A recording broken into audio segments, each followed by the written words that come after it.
Olá, bem-vindos! Nossa convidada de hoje tem 28 anos e parte dessa história foi escrita nas ruas, por meio da prostituição. Ela deu a volta por cima e foi eleita recentemente a mulher mais votada da Câmara Municipal de São Paulo.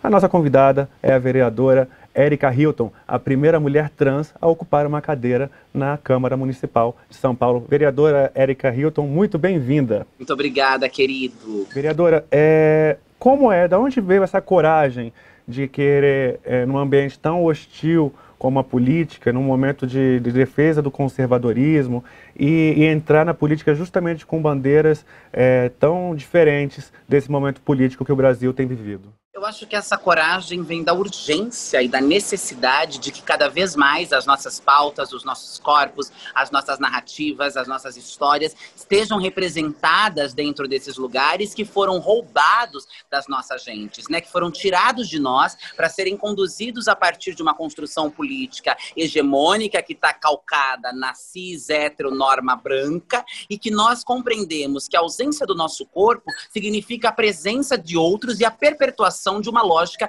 excludente, discriminatória e de políticas que nos coloquem cada vez mais às margens. Então a coragem vem da minha trajetória e da necessidade de ocuparmos cada vez mais esses espaços, de escancararmos as portas dos legislativos, de escancararmos as portas da democracia e de fazermos valer aquilo que não são apenas pautas, mas são a nossa vida. Essas pautas tratam da nossa existência. Então, vem daí essa coragem e da minha trajetória, muito marcada pela exclusão e pela ausência de políticas nestes segmentos que me levaram às realidades mais cruéis que eu já pude ter vivido.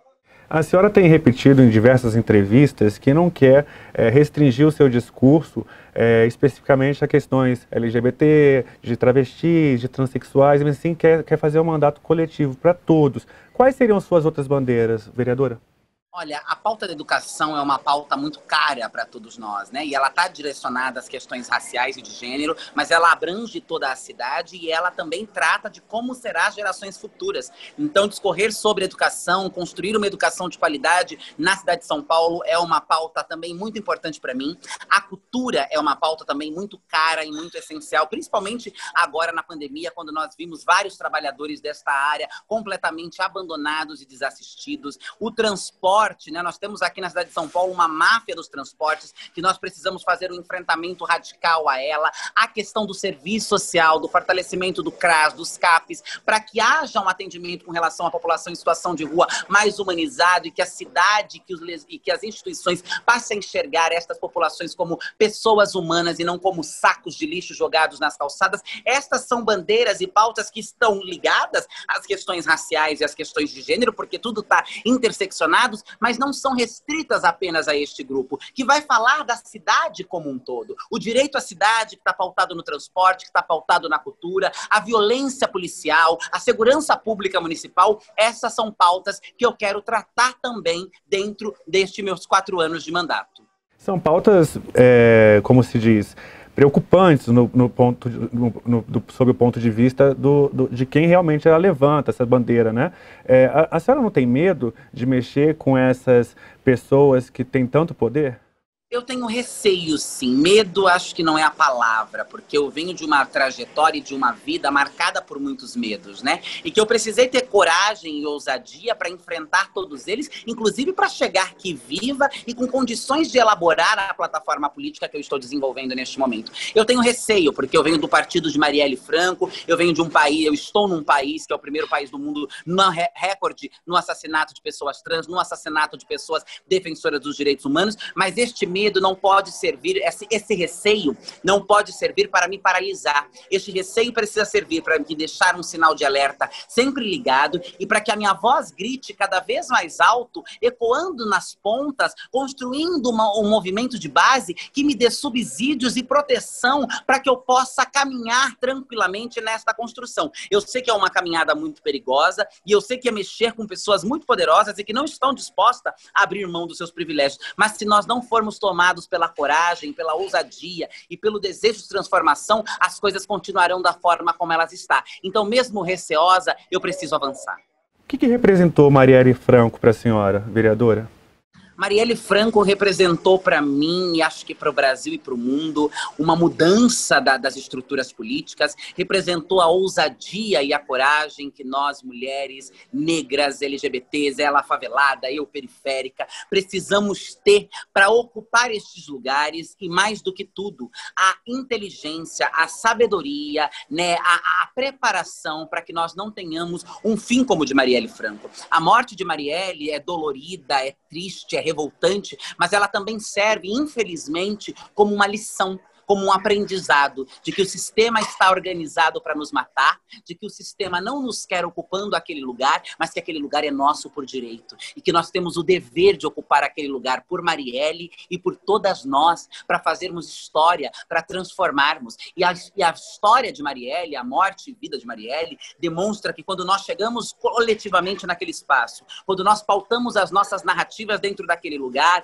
nós temos um poder de transformar a sociedade. Marielle foi executada não porque era Marielle apenas, mas porque ela representava um projeto político que afrontava essa estrutura. E nós temos o dever de dar continuidade a esse projeto. Nós temos o dever de não deixar com que o medo e a ameaça que paira todos os dias sobre a nossa cabeça nos intimida. Eles estão com medo porque eles sabem que essa conta já está sendo feita para que eles percam este poderio todo que eles têm e para que as portas da democracia se abram para que outros grupos possam passar. Então é isso que representa a Marielle para mim: resistência, resiliência, ousadia, coragem, ânsia de transformação e um alerta para que não sejamos bobas ou fiquemos desatentas sobre a periculosidade que é real, legítima e pode acontecer com qualquer uma de nós.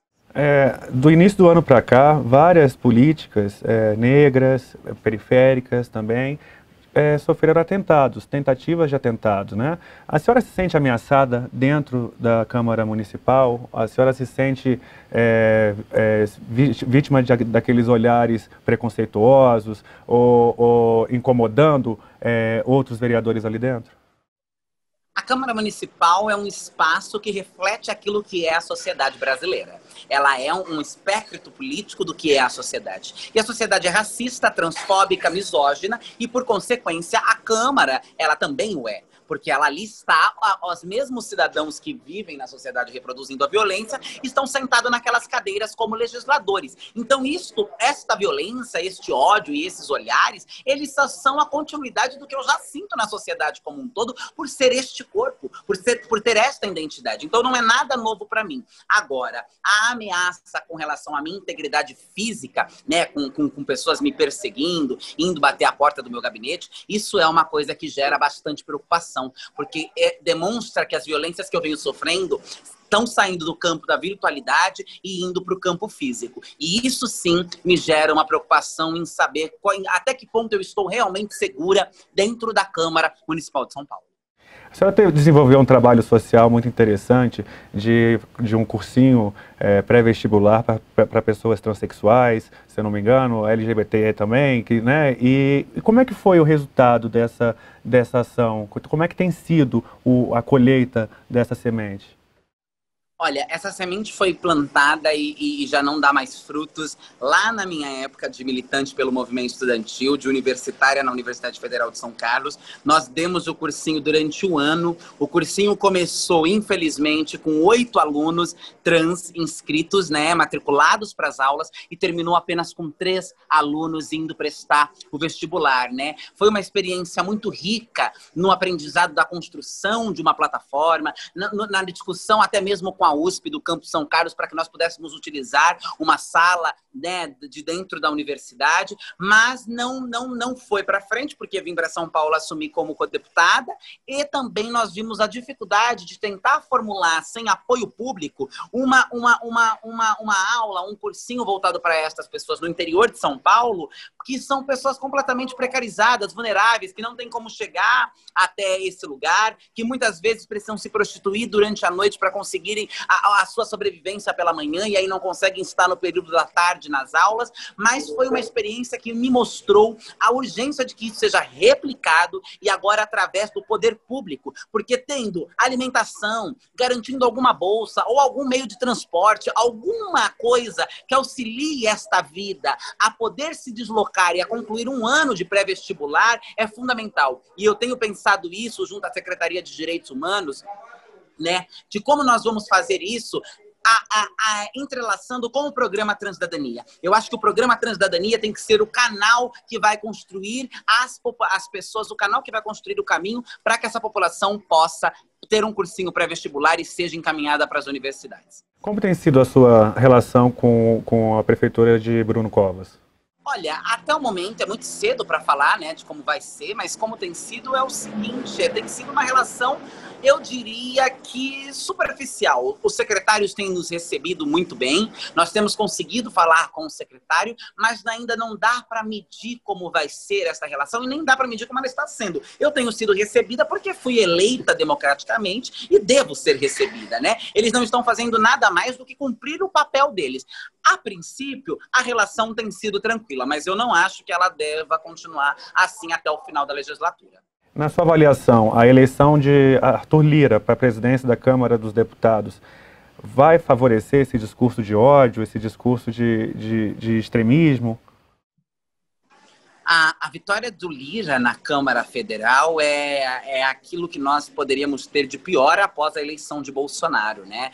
Só Lira conseguiu se tornar uma coisa mais gritante do que a eleição de Bolsonaro, porque ele significa o impulsionamento desta narrativa. Ele significa a legitimidade desse discurso dentro da Câmara Federal. Ele significa a dificuldade de conseguirmos avançar, por exemplo, com os pedidos de impeachment. Ele significa o retrocesso legitimado na figura do presidente da Câmara Federal. Então, assim, é perigosíssimo, é um retrocesso ao país. Nós teremos um dano gigantesco com esta vitória de Lira e com tudo que Bolsonaro já representa desde 2018, né, quando eleito, e 2019, quando tomou posse. Então, assim, é muito triste e nós precisamos fortalecer a esquerda, nós precisamos fortalecer as nossas bases, nós precisamos fortalecer os movimentos sociais, nós precisamos fortalecer a classe trabalhadora para que se empodere, para que se encoraje no enfrentamento que será preciso fazer diante do governo Bolsonaro. Nós teremos em 2022 e até lá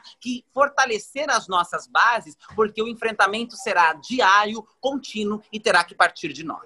Vereadora, a senhora, em uma entrevista num canal que eu acompanho, o Põe na Roda, a senhora chegou a declarar que não teve um contato maior com o vereador Tami Miranda, que também é trans, é um homem trans, e existe alguma dificuldade por parte dele de ter uma frente parlamentar, por exemplo, para lutar pela cidadania trans, ou a dificuldade ideológica pode impedir essa ação?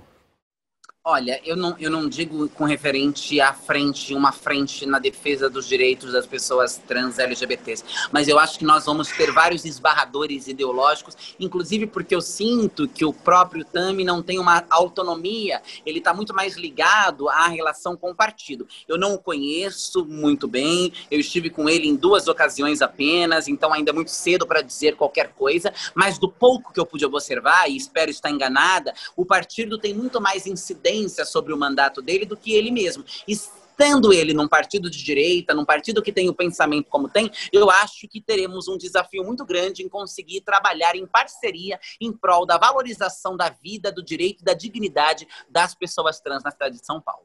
Com mais de 50 mil votos, a senhora foi a mais votada, a mulher mais votada da Câmara Municipal de São Paulo. Isso não soa para a senhora um pouco de esperança, de mudança desse cenário político? Sim, soa como total esperança e como um caminhar para as transformações e como uma resposta também à primeira pergunta que você havia me feito com relação ao ódio, ao fascismo. Nós estamos tomando consciência política, né? Os nossos grupos estão compreendendo que se nós não nos comprometermos politicamente em colocarmos representantes que defendam as nossas pautas, nós vamos continuar neste limbo e na marginalização humana. Então, a minha eleição e expressiva da forma como como foi, ela traz sim sopros de esperança, ela é um sinal de avanço, ela é um sinal de transformação e ela servirá, e eu espero e trabalharei duramente para que isso ocorra, como um abrir de portas para que outras Éricas possam surgir e para que outros mandatos iguais ao meu possam ser implementados nas câmaras municipais de todo o país, nas assembleias legislativas de todo o país, no Congresso Nacional, para que nós possamos avançar. Então eu acho sim que esta é uma demonstração de que estamos tomando consciência, de que não estamos acomodadas na miséria, de que não estamos perdendo de vista a gravidade do que está acontecendo no nosso país e que queremos dar respostas. E que essas respostas virão através do voto, virão através da democracia e através de colocarmos dentro das casas legislativas vozes que representem os anseios da sociedade. A senhora é um exemplo para muitas pessoas que já se marginalizaram, que também se prostituíram. O que a senhora diria para essas pessoas que ainda estão numa situação, numa condição dessa, sem aquela esperança de sair das ruas? Eu diria para elas terem força, para elas resistirem, para elas se cuidarem, para elas não acreditarem nessa história falaciosa que o sistema nos contou, que o nosso corpo não deve ocupar outros lugares, que nós não somos humanas, para que elas resistam porque este jogo uma hora vai virar, para que elas busquem e olhem para referenciais positivos que tragam encorajamento, que tragam força e que vejam que na trincheira das lutas existiram muitas pessoas que já lutaram antes e hoje existe ainda muitas pessoas que estão lutando para que esta realidade possa mudar, para que elas não se sintam jamais culpadas, para que elas não se sintam jamais responsáveis pela miséria humana que a elas foram imposta. Esta miséria não é uma escolha, esta abjeção não é uma escolha, a marginalização não é uma escolha, é uma sentença social que muitas vezes, melhor, em todas as vezes, nós não vemos saída. E neste momento, nós estamos numa tentativa insana de construirmos saídas para estas realidades e tentar mudar. Então, que estas pessoas que ainda se encontram neste quadro de abjeção, de desumanização, de marginalização, que elas busquem força, resistência, referência, resiliência e saiba que este jogo, por mais difícil que pareça, não está perdido. Nós não entregaremos as nossas humanidades, as nossas vidas, as nossas infâncias nas mãos destes bandidos saqueadores. Nós lutaremos até que este jogo vire. E pode ser que leve um tempo, mas é importante que todos nós lutemos juntos, porque esta transformação só será possível se toda a sociedade se engajar, se todos nós, a partir dos nossos lugares, nos envolvermos com essa transformação. Estamos caminhando para a mudança. Ela demora, ela leva tempo, mas nós precisamos nos manter firmes e confiantes de que ela chegará. Com essas palavras aí de esperança, a gente encerra a nossa entrevista de hoje com a vereadora Érica Hilton. Vereadora, muito obrigado pela sua participação. Imagina, querido, eu que agradeço o convite, a oportunidade de falar e sempre que quiserem, disponha. Tenho um imenso prazer em trazer as nossas questões e tornar o nosso mandato e o nosso trabalho sempre transparente. E você que acompanhou com a gente essa entrevista, muito obrigado pela companhia e até a próxima. Tchau.